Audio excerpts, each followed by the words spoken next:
Good morning, everyone. Good morning. It's a great one. Earlier today on WATD, they were calling this the Chamber of Commerce Day, so it's for sure. As Chairman of the Board of Selectmen and with my colleagues, it's a pleasure to welcome all of you to Plymouth on such a beautiful, beautiful day.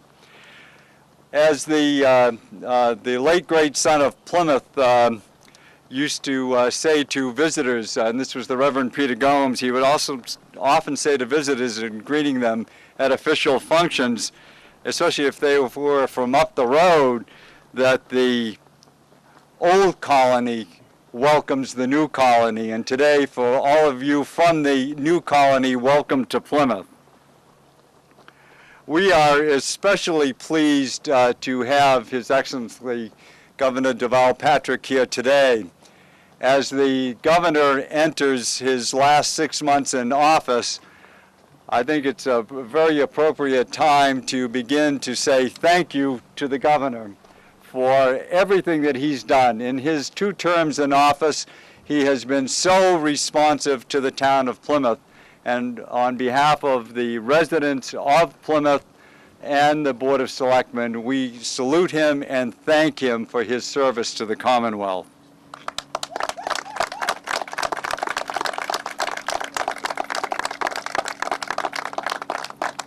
And it's my pleasure this morning to introduce to you another one of his great appointments, the new Secretary of the Executive Office of Energy and Environmental Affairs. Marv Bartlett has been in office, I believe, since June 9th.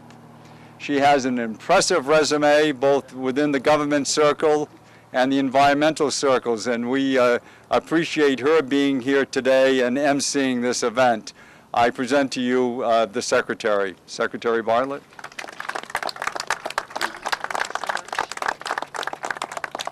Thank you all for being here on this absolutely glorious day in Plymouth. I'm going to serve as the MC, and you can see the impressive lineup of speakers that we have behind us. So let me just begin by stating that Massachusetts coasts are just a part of the rich landscape that makes our Commonwealth so incredibly unique.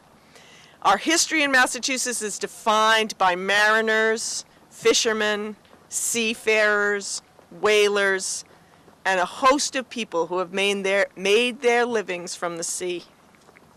Today, we carry on that vibrant tradition with maritime commerce, whale watching, commercial fishing, beach tourism, and so much more. As we've moved from the wooden boats of the past into the fleets of today, we are no less dependent on the clarity and cleanliness of the waters in our oceans. Our governor, Deval Patrick, has been a national leader on environmental issues since the first day he took office.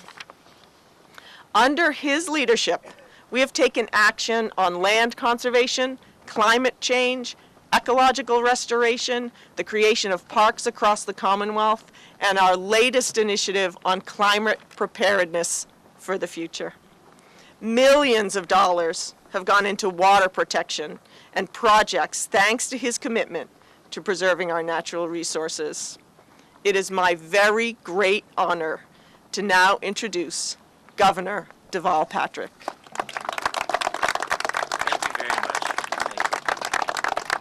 Thank you very much, Madam Secretary, to you and to the members of our team. And I want to acknowledge that my current Chief of Staff and former Secretary of Energy and Environmental Affairs, Rick Sullivan, is also here, and he had a lot to do with today's announcement. Rick, I'm glad you're here. I want to acknowledge and thank for their presence Congressman Keating, all the members of the legislature who are here. The Senate President was here earlier, and we thank her so much for her leadership and partnership. Ken, thank you for the very warm welcome back to Plymouth, and to you and the members of the board, and to Melissa Aragi, the town manager. Thank you so much for your partnership. And we're here today in Plymouth because Plymouth Together with a handful of other towns along the South Shore, Duxbury and Kingston, for example, have shown extraordinary leadership on an issue around which we have an extraordinary accomplishment to announce today. Clean and healthy coastal waters are essential for our well-being. We all know that from an environmental point of view, from an economic point of view. And no one knows the value of clean water better than a boater. Whether diving from the deck for a dip or casting into the waves for some stripers, boaters understand firsthand that what goes into the water directly affects their experience. The use of onboard bathrooms can impact the water quality that is so essential to a great boating experience. Boating sewage contains bacteria, viruses, nutrients, and chemicals that can be harmful to water quality and public health. That's why in our administration we established a goal in 2007 to make all state coastal and marine waters a no-discharge area, making it illegal to dispose of both treated and untreated boat sewage. At the time, in 2007, only 16% of our coastal waters were designated as NDAs. With the leadership of our Office of Coastal Zone Management, we set out to conquer the rest of the, conquer is what's written here, you know what I mean. We set out to designate the rest of our coastal waters as NDAs for all the reasons I just mentioned, for reasons of our environmental and economic health. One of the key requirements for a successful no-discharge area is to give boaters a convenient way to properly dispose of their boat sewage. Today, there are more than 100 boat sewage pump-out facilities conveniently located all along our Massachusetts coast. Many of these facilities are pump-out boats, which have the added convenience of bringing the pump to the boater. And I want to thank state, federal, and private individuals and entities that have invested in this new infrastructure. Commercial boat owners like the Steamship Authority have also invested in their own infrastructure and facilities to clean operations of their businesses, and we thank them too. All of which is to say that we are well prepared for today's announcement, which is that as of today, that is 100% of Massachusetts coastal waters are designated a no-discharge area.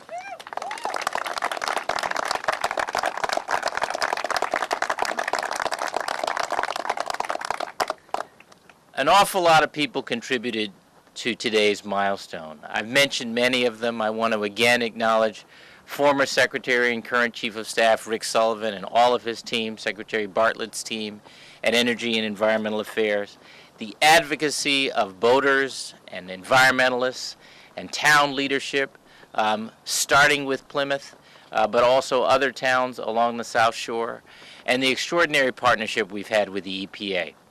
Kurt Spaulding is here today. This is one of a whole raft of really tremendous outcomes that Kurt and his staff have stepped up to work with us on, and we thank you, Kurt, for that partnership. And I congratulate, yes, let's give him a hand. What we do and what today's announcement fundamentally about is bearing our generational responsibility. And that is that we are to do everything we can when and as we can to leave things better for those who come behind us.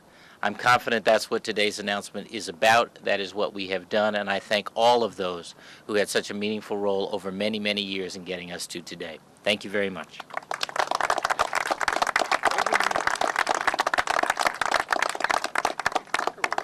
Thank you, Governor. I just want to reiterate something that the Governor mentioned, but I really just want to emphasize it. When Governor Patrick came into office in 2007, he made the goal of reaching 100% no discharge, and we have reached that goal under his government. This is a promise made and a promise kept, and thank you very much, Governor Patrick.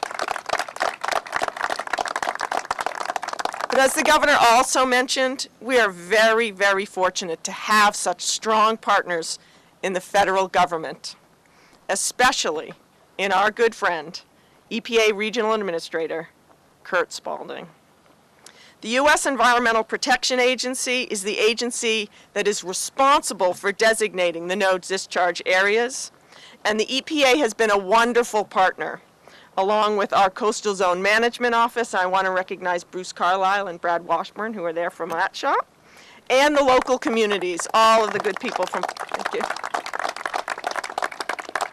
All of the local communities. I know Plymouth was a leader, but all the other communities that we've worked with in recognizing that our rich waters are both ecologically and recreationally important for the Commonwealth's future.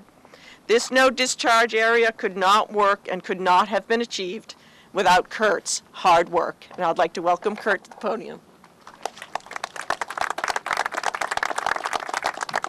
Well, thank you very much, Madam Secretary, and again, congratulations to the new appointment. And indeed, as was described, it's this collaboration between federal and state partners that has brought this together. I'd like to acknowledge Congressman Keating, who's been a great leader on these issues for our federal delegation. Of course, Governor Patrick, I must say I was very fortunate. I came into this position, and then the election in 2010 allowed Governor Patrick not just to lead Massachusetts, but to lead the whole region on so many issues related to the environment. And now this most important pressing issue that's all going to face us going forward is climate change and adapting our coastal communities to what's ahead. Governor Patrick's legacy here will be very important. Of course, we have others here who have made a big difference, but I do want to acknowledge Wayne Lamson from the Steamship Authority and Todd Bidwell, the General Manager of Island Queen, because what we're celebrating here today is this last step with our ferry corridors, where indeed those are now no discharge zones. So it's truly remarkable that we've been able to get to this place where, and I'm going to say this very slowly, from Portsmouth to New York is a no discharge zone for the boating public. That is an incredible accomplishment, and Massachusetts owning so much of that area has been so important in getting us to where we need to go. Now, I'm going to tell you all a little secret. Tomorrow, I'm going to launch from my home in Providence on my 32-foot sailboat with 8 other people, and we're going to race around Aquidneck Island, and guess what those people are going to need to use during that whole trip? They're going to need to use my head, and that head is my tank is going to fill up. And when I'm done, I'm going to pull into a pump-out station, and I'm going to pump that head out. And as was said here, as little as 10 years ago, that wouldn't be the case. The reason this has worked is because we've been able to connect all the resources of the federal government, the state government, local government, planning authorities, all involved, and right down to the harbor master level. This is an example of how government needs to work in the future to deal with complicated problems in our coastal zone. And I'm glad we've had this practice, because the problems ahead are probably harder than this one. But the bottom line is we've worked together to make this happen. And I, again, want to congratulate everyone, the folks in Plymouth, all the local communities. That's why we're here today. So I want to, again, say this is a tremendous victory for all of us in New England who care about these coastal waters. I believe that the coast of New England is our greatest natural resource. It's what's going to drive our health in the future, and it's where most of our people live. And if we can do this on this issue, we can do it on the challenging issues going forward. So again, thank you all for helping out and making New England a leader when it comes to stewardship and clean, safe boating for the country.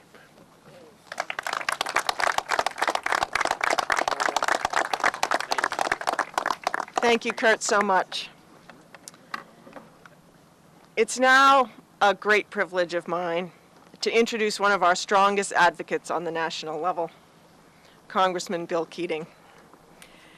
I have had a long career in government and in the environmental field. And when I was a legislative staffer, along with Senator Cantwell, I worked with then Senator Keating on a raft of representative. Oh, sorry, did I? We're calling Bob Hedlund now. I'm sorry. Okay, so now I've embarrassed myself. Anyway, I worked with then Senator Keating on a raft of water policy issues, and he has always been a champion. Congressman Keating's district stretches from Fall River to Marshfield to the Cape and the Islands, making it the largest coastal district in the nation. His work on wastewater management on Cape Cod highlights the value of protecting our water resources, not only our precious aquifers, but also our ocean waters, where we fish, swim, and travel. Please join me in welcoming Congressman Keating.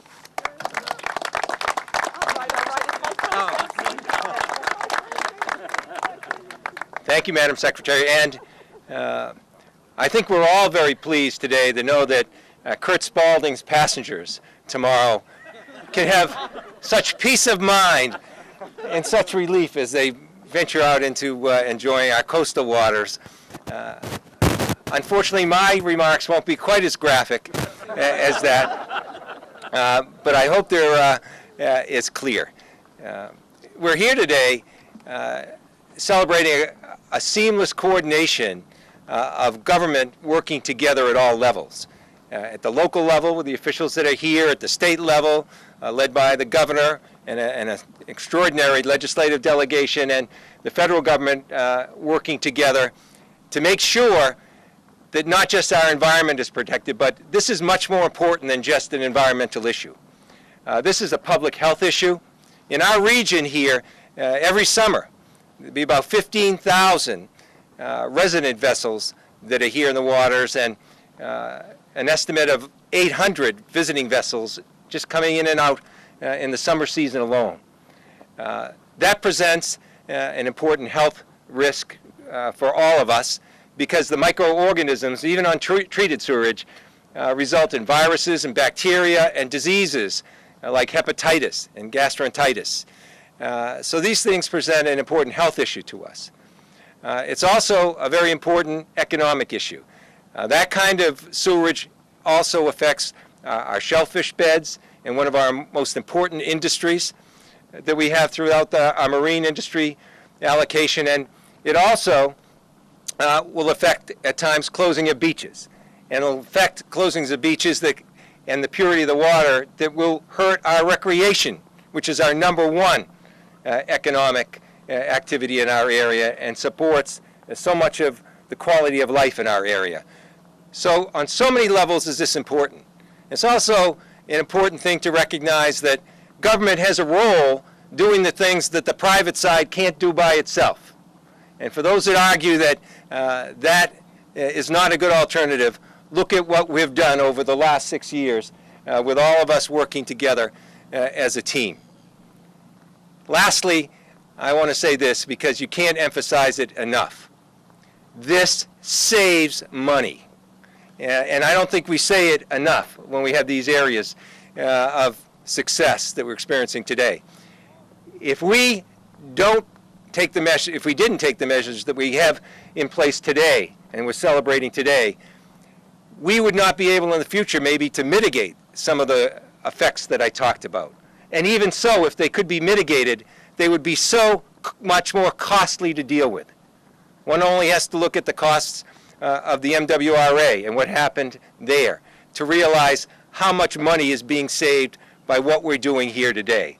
So it's a day that everyone succeeds, taxpayers, people that enjoy marine life, the residents in our area, and the economy of Massachusetts and our nation all will benefit from this. And it's a great day and a day of great work. And as the governor is closing out his term, he set many goals early on working together, and people didn't think they could be done. But this is another one that was there. And I really want to thank him and our legislative delegation and our town officials for really working together. I don't think this would have been done in this time frame with all of us not pulling in the same direction. So thank you all.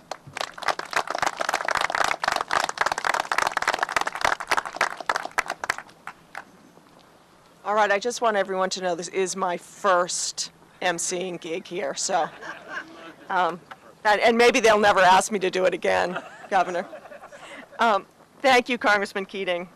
The town of Plymouth was a driving force behind the 2006 designation of the Plymouth, Kingston, and Duxbury Bay as the first South Shore no discharge area. Senate President Murray was here and had to leave, And we do have great representation from the area with Representative Coulter, Representative, and I would like to call to the podium to speak because he represents the wonderful town of Plymouth, Representative DiMacedo. Excellent. Good job. Thank you, Madam Secretary. This is a great day for the Commonwealth of Massachusetts. I'm very excited here because I know all the cameras are here today because they heard that Governor Patrick is going to be doing what Governor Well did and jumping into our clean waters afterwards. Is that correct? Okay, maybe not.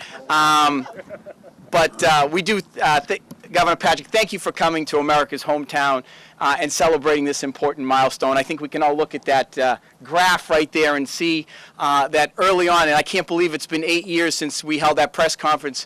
And let me thank David Gould here, who was at the forefront with the town of Plymouth, making sure that this was a no discharge area back in '06. And you see you look around and you think about just in the town of Plymouth alone, and I asked this before, 100,000 gallons get pumped out, 100,000 gallons just in Plymouth alone between commercial and private boating that isn't going into the waters. Now, if you take the entire Commonwealth, I don't know. Maybe somebody has that figure for us, but it's a pretty significant number that is being pumped out and being treated as opposed to going into our waters. That's an exciting an accomplishment. I thank you, Governor Patrick, for your leadership on this very important issue, and I'm very proud that on behalf of the delegation, Representative Cantwell, Representative Coulter, and as we heard, Madam President, who was here earlier and had to leave, we are very proud of what started early on here in the town of Plymouth with our own community, the selectmen, town manager. We realize how important it is because this, in many ways, is our lifeblood. The economy is so reliant upon this beautiful coast that we have here, and it's important for us to protect it. So I'm very proud of all that we've started here, and I'm looking forward to the progress that we have made as a Commonwealth. Thank you very much.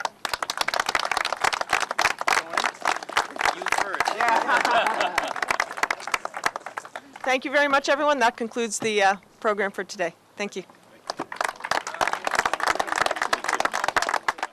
Our coastal zone management works with all of the local communities, and they have a list of sort of the known marinas and the boaters. It's also, there are so many other areas in Massachusetts where it is required for you not to discharge, that I think this is just the final piece in a puzzle that the vast majority of boaters are already aware about. Well, first of all, Plymouth, Duxbury, and Kingston have shown such incredible leadership on these issues for a long time now, and what we're doing is scaling to the rest of the Massachusetts coastal waters what started right here. And it's very much about our well-being, our environmental well-being, our economic well-being, and our future. And it's marvelous, as so many of the speakers said, to have had the collaboration of local, state, and federal authorities, and so many private advocates to be able to announce this kind of milestone. Thank you. Okay. So, Governor, people in Plymouth will be coming to the beaches, people will be sailing, people will be experiencing the blessedness of this water. What does it mean to that average family that's going in to enjoy the water in Plymouth today that illegal dumping is over? Well, it means that they can count on an even more pristine beach. They can count on cleaner water. They can count on not having to worry about the kinds of pollutants and viruses and sorts of things that come from dumping from boats. And actually, they can count on boaters being responsible. And the boaters have stepped up. They really have. And they can enjoy the seafood? Yes, and they can also count on safer seafood. And of course, that's a part of our economy as well. The clam flats, the oyster beds. We'll be able to have more reliable, clean water. one more on-topic question. Governor Patrick, I'm Frank Mann from the Oak Colony Memorial local Frank. newspaper. Yeah. I'm with the local. And one of the things that's of extreme concern around here, to especially advocates for the nuclear plant being a more efficient and environmentally safe entity, is their discharge into the waters. Are there any plans? Is there anything in the works for different kinds of discharges, including the heated water that they produce and things So like that? I know a little bit about this because I know there's I think it's called a plume. You probably know the term better than I do. There's a plume study going on right now that the federal authorities are responsible for, and we're trying to follow that. You know, I have a lot of concerns about the plant down here and its future and its viability, and I'm watching this as closely as I can. Thank you very much. Thank you. Well, today's a great example of how people coming together at all government levels can do something that's smart for taxpayers, saving money, and importantly, deal with something that is important to our local economy right here in Plymouth in terms of tourism.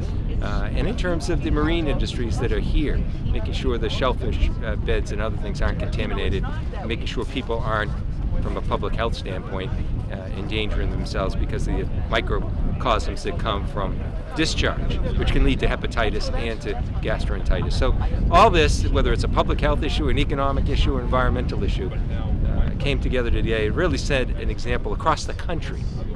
So from America's hometown, hopefully today's message will spread to the rest of the country to make sure that the example here is followed. And we're looking forward to that, as well as looking forward to a great week coming up in Plymouth with the parade and the dedication of the Veterans Memorial. You should be pretty proud today for your involvement in this. You know, it's an issue that I've been involved with back decades ago as a legislator working on these issues. And the one thing I did learn back then, and it was reinforced time and time again, if you don't act on things in terms of the introduction of these things that are health hazards, environmental hazards, and affect our economy, then it's going to cost multiple amounts to deal with it later. And maybe some of the old fiscal prudence of the founders of Plymouth will be able to come into play here, and we'll understand it's the smart thing to do for taxpayers as well. Just one more question. Do you know if this will directly affect the amount of days the beaches might be closed, so that helps the tourism in the... This will clearly, because that when the viruses and the bacteria are introduced through those microcosms in treated and untreated sewerage, that results in closed days, closed beach days, which really hurts the economy here. And the important thing here to realize as well is this is going to be in scope from Maine to New York, because if we're just doing it in a little narrow swatch, we wouldn't be able to do it. So this is something that we're a big part of, but all the help here in Massachusetts and right here in Plymouth, local officials, state officials, federal officials coming together. It's a good news story today. It's something that I think will produce dividends in the future for our region. Well, as you've seen here today, this is an exciting day for the town of Plymouth and for the Commonwealth of Massachusetts, specifically for Plymouth because we were one of the first communities that designated this a no discharge zone, and has made a huge difference. As I shared earlier, it was close to 100,000 gallons that is actually pumped out would have otherwise been in our coastal waters. That makes a huge difference to the amount of nitrates and phosphates that are in our water that end up in our estuaries, and so this is a big day for us to see that the governor has come down, the congressman, and a host of other people to celebrate this milestone. Is a big deal for America's hometown. So excited to be here. Do you know, will this cut down the number of days the beaches are closed due to that? Well, you know what? Of course, I would imagine it will have an impact on that. We run into problems like that, especially when it gets really hot. So to the extent that we can do that and people can continue to use it, be able to use our beaches and to go in there, I think it's good. And we still have work to do. We have the with the wastewater treatment plant, it has a discharge zone. We have the issue with the power plant and its treatment of water there. But we need there's progress still to be made, but we've made a huge step forward. It was only 8 years ago that there was no regulations whatsoever in that regard. It's just a wonderful day for the town of Plymouth and really for the whole state. No discharge zones is something that has been a long time coming, so I'm proud to be part of this. Being here today, seeing the support that we've received from Congressman Keating and Governor Patrick and our own Board of Selectmen makes you feel really proud. And to be able to showcase this area that we're in today is something I was looking forward to all week. The NDAA benefits local waters here by making sure that we have water quality that's good for all of our recreation activities, swimming, boating, shellfishing, and this is just one more way, along with our treatment facility and our stormwater improvements, to keep our bay clean. It's no use to sitting and singing the blues. So be my guest, you got nothing to lose. Why don't you let me take you on a